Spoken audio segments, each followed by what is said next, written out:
नमस्कार नमस्कार, क्या हाल चाल भाई आप लोगों के। खैर एक और लेक्चर आ चुका है इलेक्ट्रिसिटी चैप्टर का, और आज के इस लेक्चर में अपन कवर करेंगे इलेक्ट्रिसिटी के कुछ खास एमसीक्यूज।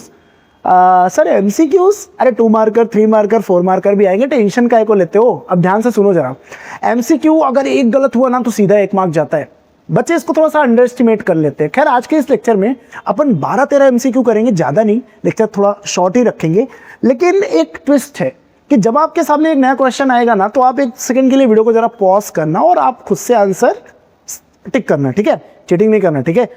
अब उसके बाद जब आपका लेक्चर खत्म देख के हो जाएगा, मतलब आप जब पूरा एंड पे पहुंचोगे तो आप एक फाइनल स्कोर जो भी आपका आया हुआ रहेगा, ईमानदारी से जरा कमेंट बॉक्स में बताना। तो देखते हैं आप कितना कर पाते हो। खैर मुझे पता है आप कर लोगे, अच्छे इंसान हो, अच्छे बच्चे हो। लेक्चर स्टार्ट करें, मजा आने वाला है, ठीक है। लेक्चर स्टार्ट करने से पहले मैं आपको बता दूं कि मेरा नाम है देवेश पांडे, ठीक है। और आज अपन करने वाले हैं इलेक्ट्रिसिटी चैप्टर के कुछ हॉट एमसीक्यूज, ठीक है। चलिए देखते हैं, पहला एमसीक्यू आपके सामने आ रहा है। क्या आप तैयार हैं?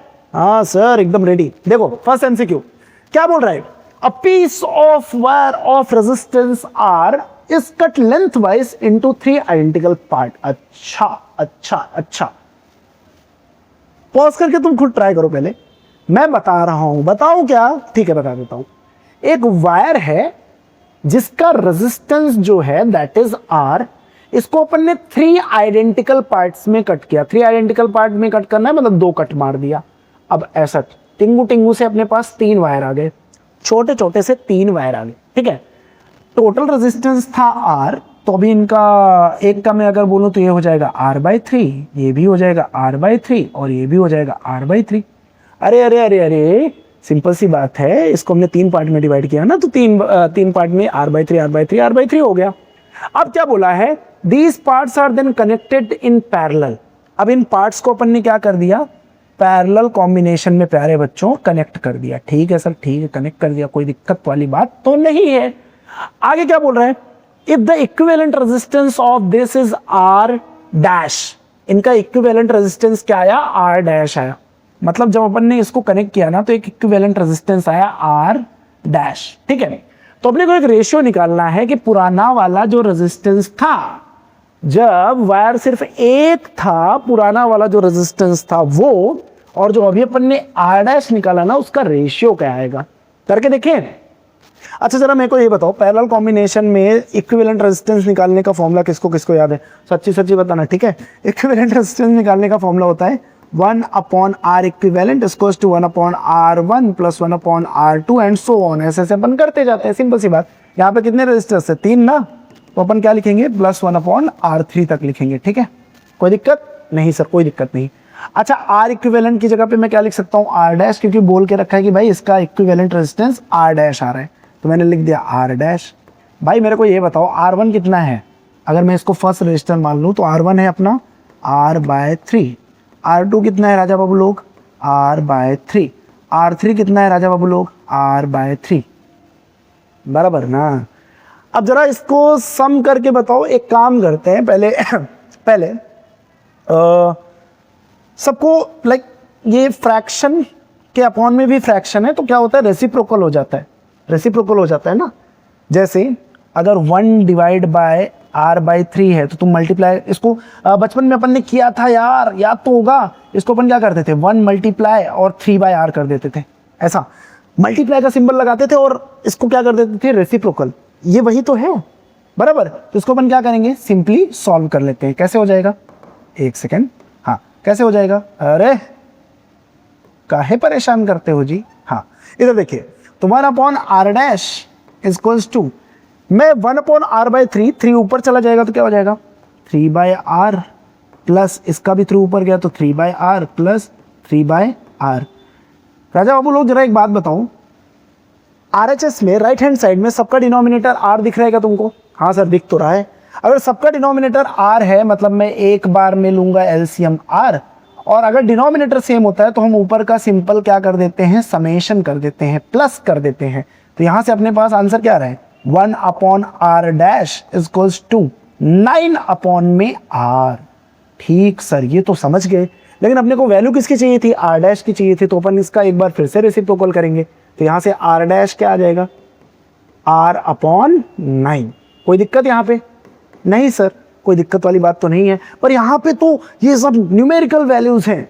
ये R अपॉन 9 इसका क्या करें? अरे रुको जरा, अपने को रेशियो चाहिए था ना R और R डैश का, तो R डैश की वैल्यू क्या आ चुकी है? R तो R ही रहेगा, R अपॉन R डैश करने चल रहे हैं, ठीक है। R तो R ही रहेगा, R डैश की वैल्यू क्या आ गई? R अपॉन में 9, ठीक। ये 9 ऊपर चला जाएगा तो ये क्या हो जाएगा? 9R अपॉन में R।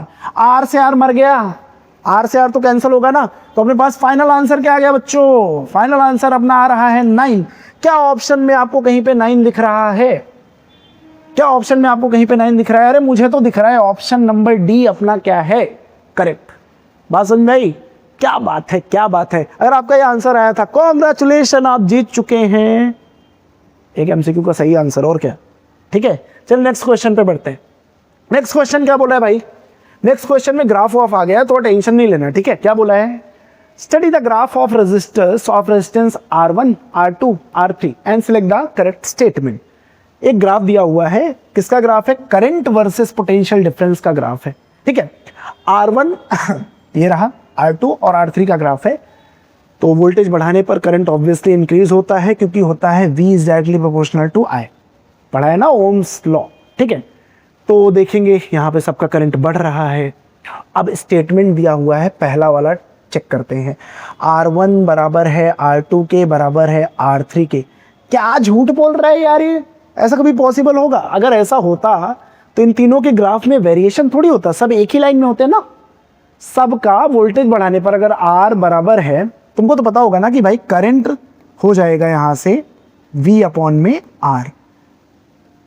अगर V बराबर, एक सेकंड को, एक ही सेकंड को, एक सेकंड को, हाँ, अगर V बराबर होता है IR, तो यहाँ से I बराबर क्या हो जाएगा? V अपॉन में R। मतलब क्या प्यारे बच्चों, मतलब क्या? मैं ऐसा बोलना चाहता हूँ कि अगर मैं रेजिस्टेंस को बढ़ाऊंगा तो करंट अपना क्या हो जाएगा? कम। अगर तीनों रेजिस्टेंस सेम होते तो तीनों का करंट का ग्राफ भी तो सेम ही होता। मतलब ये स्टेटमेंट तो सरासर क्या है? ये स्टेटमेंट तो सरासर झूठ है। ये जो अरे अरे अरे काहे गड़बड़ी हो रही है? हाँ रुकिए जरा, हाँ मैं क्या बोल रहा था कि ये जो फर्स्ट वाला स्टेटमेंट है ना, ये तो बिल्कुल भी सही हो ही नहीं सकता, तो इसको अपन क्या लगा देंगे? क्रॉस, ठीक। दूसरा क्या बोल रहा है? R1 is greater than R2 is greater than R3। R1 जो है वो सबसे बड़ा है R2 से भी और R3 से। अगर R1 सबसे बड़ा है, मतलब R1 रेजिस्टेंस सबसे ज्यादा है, तो मतलब R1 के लिए जो करंट का ग्राफ होगा वो सबसे कम होना चाहिए। रेजिस्टेंस जितना बढ़ाओगे करंट उतना कम हो जाएगा। पर यहाँ पे तो मुझे इस पर्टिकुलर ग्राफ में R1 का ग्राफ सबसे ऊपर दिख रहा है, R1 में सबसे ज्यादा करंट है। अगर R1 का ग्राफ सबसे ऊपर है, मतलब R1 का करंट सबसे ज्यादा है, मतलब ये वाला स्टेटमेंट भी क्या है? गलत है। ये वाला स्टेटमेंट भी क्या है? गलत है। भाई अरे तुम ही बताओ ना यार जरा, एक मिनट यार, कम ऑन। मैंने क्या बोला कि अगर रेजिस्टेंस ज्यादा होगा तो करंट कम हो जाएगा, सिंपल सी बात। तो अगर R1 जो था ये सबसे ज्यादा पावरफुल होता तो R1 का करंट का ग्राफ तो सबसे नीचे होना चाहिए था ना, पर यहाँ पे तो सबसे ऊपर है। इसका मतलब R1 सबसे बड़ा नहीं है। अच्छा तो क्या R2 सबसे बड़ा है? R2 सबसे बड़ा होता तो R2 का ग्राफ सबसे ऊपर होता, वो भी तो नहीं है। तो भाई अपने पास एक ऑप्शन जो C वाला है ये अपने को थोड़ा सा अच्छा दिख रहा है कि R3 सबसे ज्यादा है। R3 सबसे ज्यादा है, रेजिस्टेंस इसका सबसे ज्यादा है, इसलिए तो ग्राफ में भी सबसे नीचे है। फिर उसके बाद R2 है, हाँ सर R2 सेकंड नंबर पे दिख रहा है। फिर उसके बाद R1 है, हाँ चमका, बात बराबर क्या? मतलब ये वाला ऑप्शन आपका परफेक्ट है। I am talking about the third option जो कि आपका करेक्ट है। क्या आपने भी थर्ड सिलेक्ट किया था? क्या किया था? अरे क्या बात है। चलिए नेक्स्ट क्वेश्चन पे मूव करते हैं, ठीक है।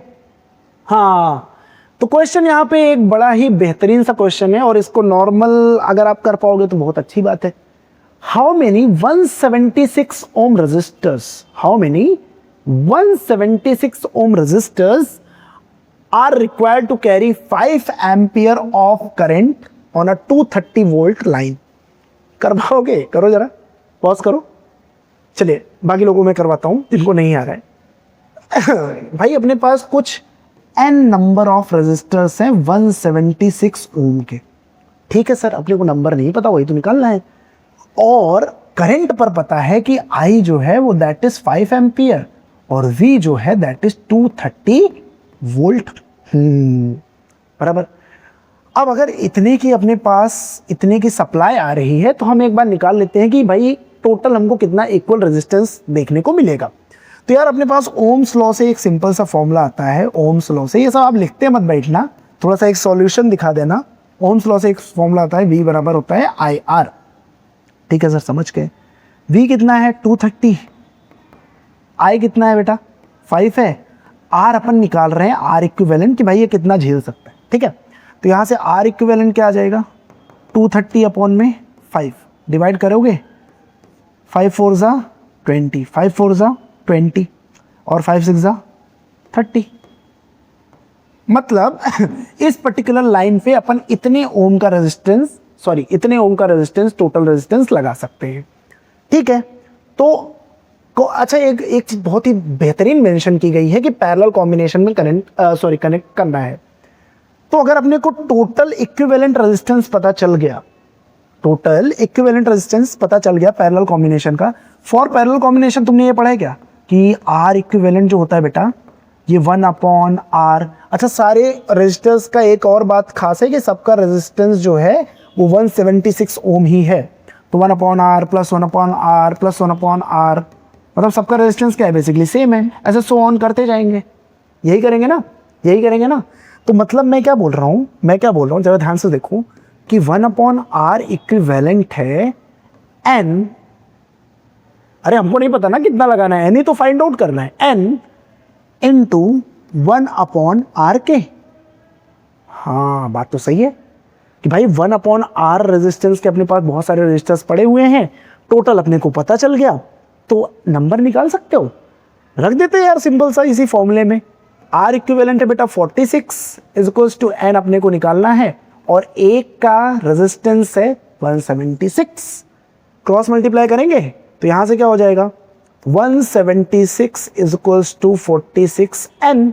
नंबर ऑफ रेजिस्टर्स अपने सामने आ रहा है बहुत ही बेहतरीन तरीके से, 46 कट करेंगे, करेगा या कितना आएगा 46। वैसे मुझे आंसर पता है, तुम लोग 2 से 2 डिवाइड कर करके देख लेना, आंसर इसका आएगा 4।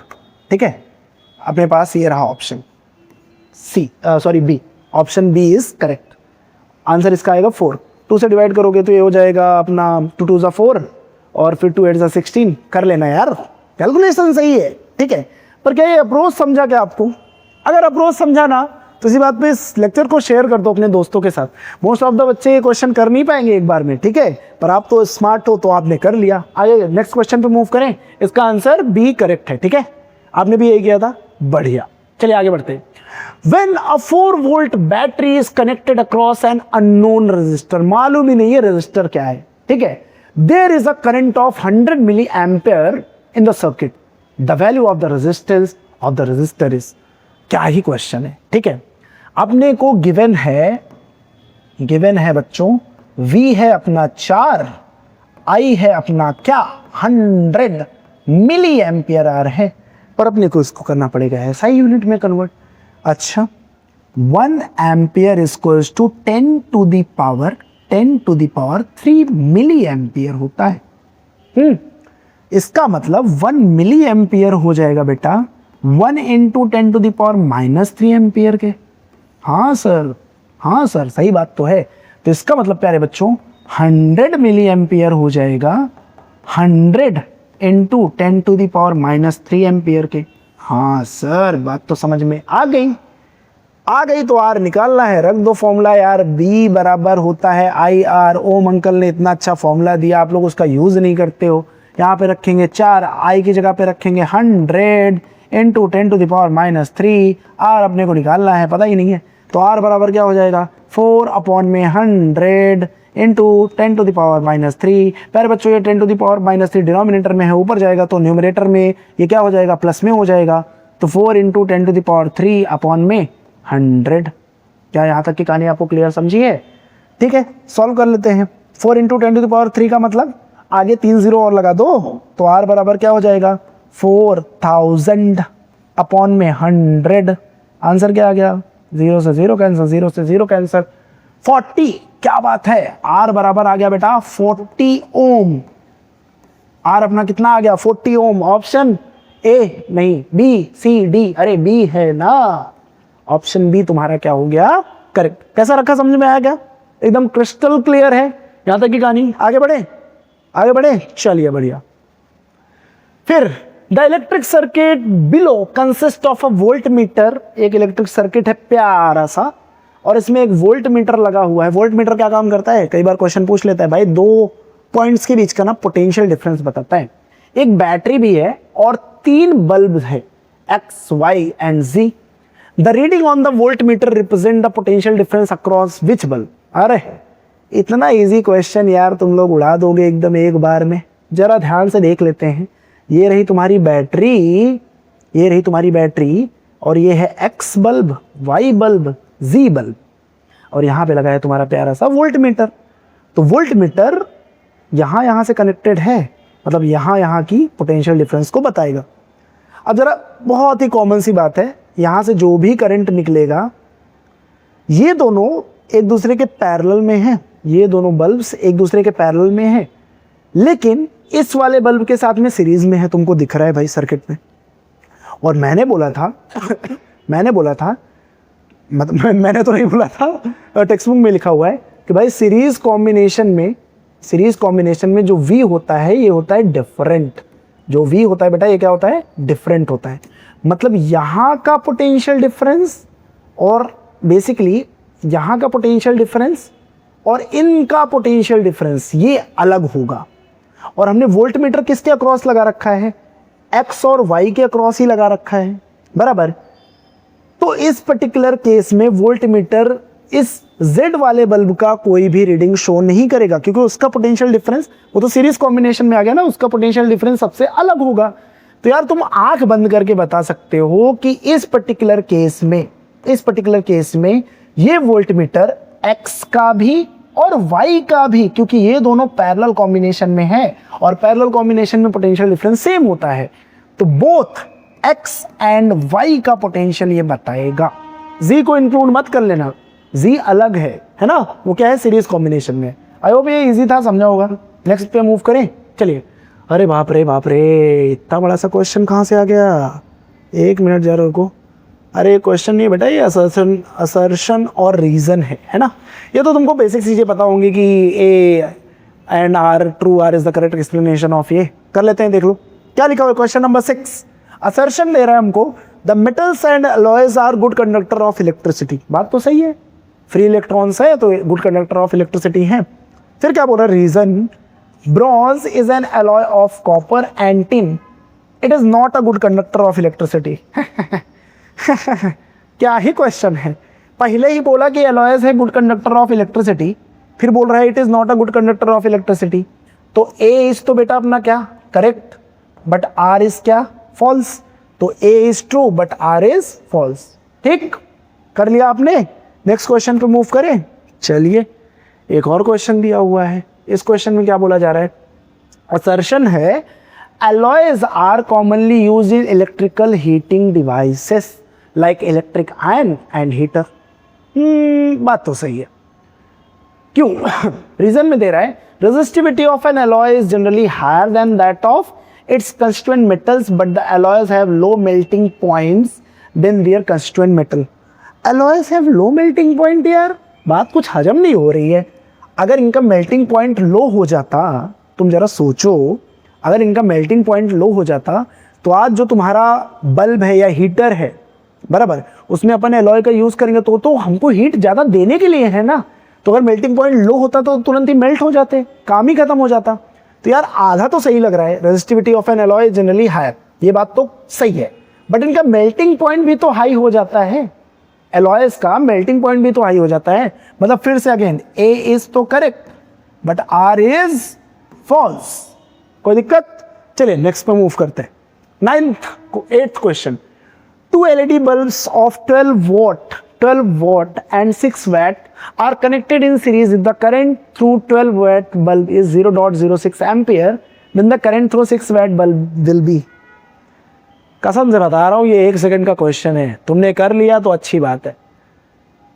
आया क्या? नहीं आया?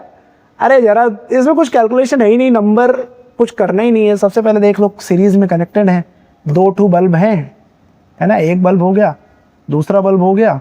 अब ये दोनों बेचारे सीरीज में कनेक्टेड हैं। एक 12 वाट का है और एक ठू कितने वाट का है, 6 वाट का है, ठीक है। अब यार तुमको तो पता ही होगा, सीरीज कॉम्बिनेशन में चाहे जितना लगा दो, 50 लगा दो, करंट तो सेम ही रहता है, पोटेंशियल अलग अलग होता है। पहले वाले का करंट दिया है 0.06 एम्पियर, तो दूसरे वाले का भी करंट कितना होगा, 0.06 ampere. Option B is correct, option B is correct, ठीक है। ये दिख रहा होगा, हाँ बस बढ़िया, समझा। सीरीज कॉम्बिनेशन में करंट चेंज नहीं होता। हलवा क्वेश्चन। अगला देखें। Okay something is given guys, wait थोड़ा सा। अरे कहाँ चला गया, एक सेकंड रुकिए। हाँ आया। चलिए क्या लिखा हुआ है, a person has 5 register each of 1/5 ohm, each of 1/5 ohm. The maximum resistance he can obtain with them is। बेटा एक बात आपको बताऊं, जब भी मैक्सिमम आ जाए, कहीं पे भी मैक्सिमम रेजिस्टेंस की बात हो, तुरंत समझ जाना कौन सा कॉम्बिनेशन, सीरीज। मिनिमम रेजिस्टेंस की बात हो, तुरंत समझ जाना कौन सा कॉम्बिनेशन, पैरेलल, ठीक है। Minimum, parallel, maximum, series. 5 register हैं 1/5 ओम के, तो अपने को क्या करना है, सिंपली पांचों को सीरीज में कनेक्ट कर देना है। 5 है ना, तो आर टोटल क्या आ जाएगा, 1/5 plus 1/5 plus 1/5 plus 1/5 plus 1/5। Sir आपको ग्लिच हो गया है क्या, नहीं ग्लिच नहीं हुआ है, 5 रजिस्टर थे ना। अब आर टी क्या हो जाएगा भाई, डिनोमिनेटर सेम है तो 5, ऊपर का न्यूमरेटर आप ऐड कर देना, 1 + 1 + 1 + 1 + 1। R T is equals to 5/5, cancel, answer आ गया 1 ओम। ये रहा आंसर, पहला वाला सही है, ठीक है।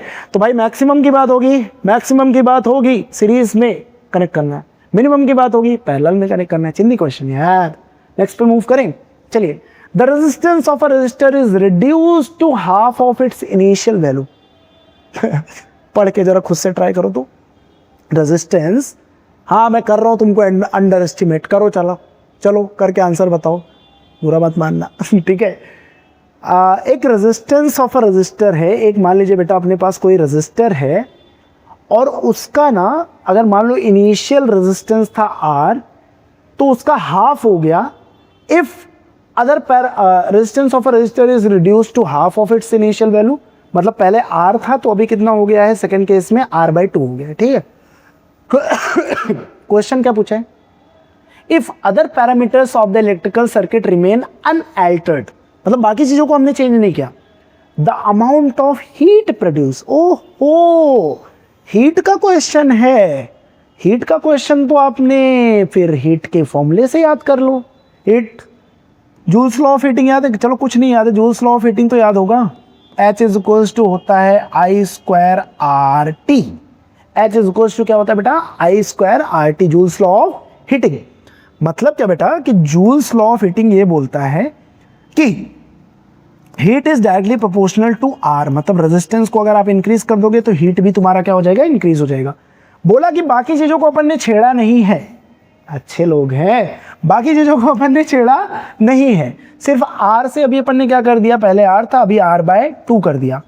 अगर तुम रेजिस्टेंस को आधा कर रहे हो तो हीट भी तो तुम्हारी आधी हो जाएगी ना। सिंपल क्वेश्चन है यार, सिंपल क्वेश्चन है। हीट जो है डायरेक्टली डिपेंड करती है रेजिस्टेंस पे, रेजिस्टेंस को अपन ने R से R/2 कर दिया तो हीट भी अपनी क्या हो जाएगी, हाफ। तो देखो 4 टाइम्स क्या विल बिकम 4 टाइम्स, नहीं बिल्कुल नहीं। 2 टाइम्स, नहीं बिल्कुल नहीं। 1/4 हो जाएगी, नहीं बिल्कुल नहीं। हाफ हो जाएगी ना यार, हाफ हो जाएगी। तो ये आंसर आपका करेक्ट है बेटा। ये क्वेश्चन CBSE 2023 में पूछा गया है, ठीक है, MCQ में। चलिए आगे बढ़ते हैं। नेक्स्ट क्वेश्चन क्या बोल रहा है गाइस, एक इलेक्ट्रिक केटल है, केटल जिसमें अपन पानी वानी गर्म करते हैं, चाय वाय गर्म कर लेते हैं, ठीक है, उसको बोलते हैं इलेक्ट्रिक केटल। इसका पावर दिया हुआ है, power is 1 kilowatt. Okay, is operated, power when operated at 220 volt, voltage दिया हुआ है 220। The minimum rating of the fuse wire to be use for it.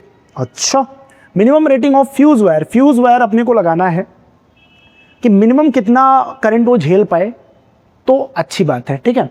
मतलब यार इन शॉर्ट जो फ्यूज होता है अगर आपको ना पता हो तो ये डायरेक्टली वर्क करता है अमाउंट ऑफ करंट पे।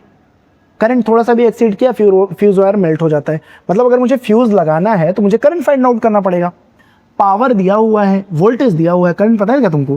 पावर का फॉर्मूला होता है वी आई। पावर का फॉर्मूला क्या होता है बेटा? We I. पावर कितना है? किलोवाट में है ना, 1 के वैट। पर इसमें इस पर्टिकुलर केस में हमने को पावर लेना है वैट में, ठीक है। तो 1 किलोवाट इसको कितना होता है? 1000 वैट, ठीक है सर। और क्या दिया हुआ है? वोल्टेज दिया हुआ है ना। वोल्टेज कितना बेटा? 220 है। आई निकालना है तो आई बराबर क्या हो जाएगा? 1000, ये z नहीं है, इक्वल्स टू है 1000 अपॉन में 220।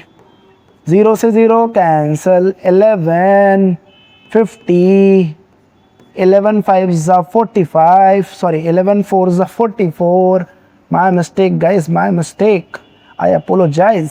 11 4 ज़ा 44, 5 कैरी, 11 4 ज़ा 44, फिर से 5 कैरी, 11 4 ज़ा 44, मीन समथिंग 4.45, ऐसा समझ लो 4.45। इतना करंट ये ड्रॉ कर रहा है मिनिमम। तो अगर यार तुम, सिंपल सी बात है, अगर इससे कम वाला रजिस्टर इससे कम वाला फ्यूज़ लगा दोगे तो झेल ही नहीं पाएगा, मेल्ट हो जाएगा। फ्यूज़ में थोड़ा सा भी करंट एक्सीड होता है, फ्यूज़ वायर मेल्ट हो जाता है, तो काम चलेगा क्या? नहीं। तो अपने को 1 एम्पियर का फ्यूज़ लगाने का कोई फ़ायदा ही नहीं है, मेल्ट हो जाएगा। 2 एम्पियर का लगाने का कोई फ़ायदा ही नहीं है, मेल्ट हो जाएगा। 4 एम्पियर का लगाने का कोई फ़ायदा ही नहीं है, अरे मेल्ट हो जाएगा। कम से कम तो 4.5 होना चाहिए, 4.45। तो अपने को एक ही दिख रहा है सही ऑप्शन, दैट इज़ 5 एम्पियर। अगर अपन 5 एम्पियर का फ्यूज़ वायर लगाएंगे तो वो मेल्ट नहीं होगा, वो झेल जाएगा। कहानी समझ में आई क्या? कैसे निकाला, समझ में आया? पावर को वैट में रखना। नेक्स्ट क्वेश्चन 13 क्वेश्चन क्या बोल रहा है? 2 bulbs of 100 watt and 40 watt are connected in series. The current through 100 watt bulb is 1 ampere. The current through 40 watt. अरे यार ये तो रिपीटेड क्वेश्चन लग रहा है, ये तो रिपीटेड क्वेश्चन लग रहा है। इस बार मैं इस पे टाइम वेस्ट नहीं करूंगा। 2020 में पूछा गया है, फिर से सीरीज में 2 बल्ब कनेक्टेड हैं। पहले वाले का दिया हुआ है कितना है भाई? करंट कितना है? करंट कितना है? 1 एम्पियर। तो दूसरे वाले का बताओ। अरे दूसरे वाले का भी 1 एम्पियर ही होगा ना। चलिए बढ़िया, नेक्स्ट क्वेश्चन पे मूव करें। चलिए नेक्स्ट क्वेश्चन पे मूव कर लेते हैं। फिर a complete circuit is left on for several minutes. अच्छा, एक कंप्लीट सर्किट को इसे चालू करके छोड़ दिया कई मिनटों तक। मां कसम, इलेक्ट्रिसिटी की बर्बादी कर रहे हैं। Causing the connecting copper wire become hot. Copper wire अपना क्या हो गया? हॉट हो गया, ठीक है। As the temperature of the wire increases, temperature of wire continuously increase हो रहा है, कंटिन्यूसली इंक्रीज हो रहा है, कंटिन्यूसली इंक्रीज होते जा रहा है, ठीक है। Continuously temperature of wire increase हो रहा है। The electrical resistance of the wire will be, the electrical resistance of the wire will be again come on Joule's law of heating. Heat is directly proportional to resistance. तो अगर मेरे प्यारे प्यारे बच्चों heat increase हो रहा है तो रेजिस्टेंस भी तो क्या होगा? इंक्रीज होता जाएगा। डिक्रीजेस? अरे नहीं भाई, इंक्रीजेस। हाँ सही बोल रहे हो। तो इसका रेजिस्टेंस भी क्या होता जाएगा? कंटिन्यूसली बढ़ता जाएगा, ठीक। इसलिए हीटर वीटर को चलाने पे ना, हीटर वीटर को चलाने पे ज़्यादा लाइट बिल आता है, ठीक। लोड बढ़ता रहता है ना। रिमेन सेम तो बिल्कुल नहीं होगा। Increases for some time then decreases, ऐसा भी नहीं होगा। तो क्या होते जाएगा? इंक्रीज होते जाएगा। जब तक हीट इंक्रीज हो रही है तब तक ये इंक्रीज होते जाएगा, ठीक है। नेक्स्ट क्वेश्चन पे मूव करें। चलिए आज के इस लेक्चर का आखिरी क्वेश्चन, एक वायर दिख रहा होगा आपको यहाँ पे, ये है उसका प्लास्टिक इंसुलेशन। प्लास्टिक इंसुलेशन, अच्छा, plastic insulation surround a wire having diameter d and length l। Wire का डायमीटर क्या है बेटा? d है और उसका लेंथ क्या है? l है। As shown above, a decrease in the resistance of the wire would be produced by। अब रेजिस्टेंस क्या होता है बेटा? Resistance is directly proportional to l होता है, l होता है, and resistance is inversely proportional to area होता है। तो क्या बोला है? रेजिस्टेंस डायरेक्टली मतलब डिक्रीज कब होगा? कब डिक्रीज होगा? या तो आप L को डिक्रीज कर दो तो आपका रेजिस्टेंस डिक्रीज हो जाएगा, या तो आप एरिया को इंक्रीज कर दो तो आपका रेजिस्टेंस इंक्रीज हो जाएगा, सॉरी डिक्रीज हो जाएगा। एरिया क्या होता है? Area of cross section. Actually क्या होता है ना, पता है ना तुमको, कि इसमें लेंथ हम वो कंसीडर करते हैं जिसमें करंट फ्लो होता है, लाइक वायर की लेंथ, और एरिया हम कंसीडर करते हैं परपेंडिकुलर। तो परपेंडिकुलर कौन सा एरिया होगा? कुछ लोग सोचेंगे सर वायर तो सिलेंड्रिकल शेप का होता है तो हम इसका एरिया क्यों नहीं लेते? तो बेटा ये जो परपेंडिकुलर लेंथ है, सॉरी एरिया है, तो परपेंडिकुलर क्या है? परपेंडिकुलर एक सर्कल है ना, सर्कल, तो इसलिए हम यहाँ पे क्या कंसिडर करते हैं, सर्कल का area which is pi R square, है ना, मतलब पाई आर स्क्वायर, ठीक है। या तो आप एरिया इंक्रीज कर दो तो रेजिस्टेंस कम हो जाएगा, या तो लेंथ डिक्रीज कर दो तो रेजिस्टेंस कम हो जाएगा। पूछा क्या है, इंक्रीज इन क्या बढ़ाने पे रेजिस्टेंस कम होगा, तो length बढ़ाओगे।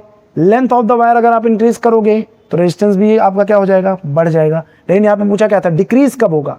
Diameter of the wire, diameter को बढ़ा दोगे, डायमीटर को बढ़ा दोगे तो रेडियस ऑटोमेटिकली बढ़ जाएगी, रेडियस ऑटोमेटिकली बढ़ जाएगी तो एरिया ऑटोमेटिकली क्या हो जाएगा, बढ़ जाएगा।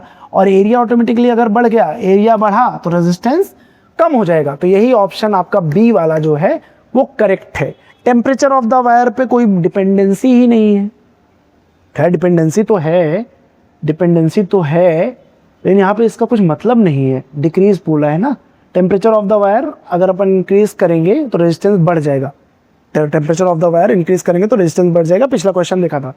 Thickness of the plastic insulation, यार प्लास्टिक इंसुलेशन से क्या फर्क पड़ता है, उससे कुछ मतलब थोड़ी होता है, उसमें करंट थोड़ी फ्लो हो रहा है। तो यही ऑप्शन आपका करेक्ट है बी वाला, कि अगर अपन इन डायमीटर को इंक्रीज कर देंगे तो एरिया इंक्रीज हो जाएगा, एरिया इंक्रीज करते बराबर आपका रेजिस्टेंस डिक्रीज हो जाएगा।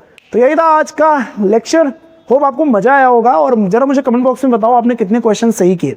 हाँ ठीक है, देखते हैं, चलिए मिलते हैं नेक्स्ट लेक्चर में। तब तक के लिए पढ़ाई करते रहें, और कुछ अगर आपको डाउट है, किसी कंसेप्ट में डाउट है, फिजिक्स हो गया, केमिस्ट्री हो गया, बायोलॉजी हो गया, कुछ भी कमेंट बॉक्स में बताओ, अपन उसके ऊपर लेक्चर लेके आएंगे। ठीक है, चलिए मिलते हैं नेक्स्ट लेक्चर में, तब तक के लिए बाय बाय।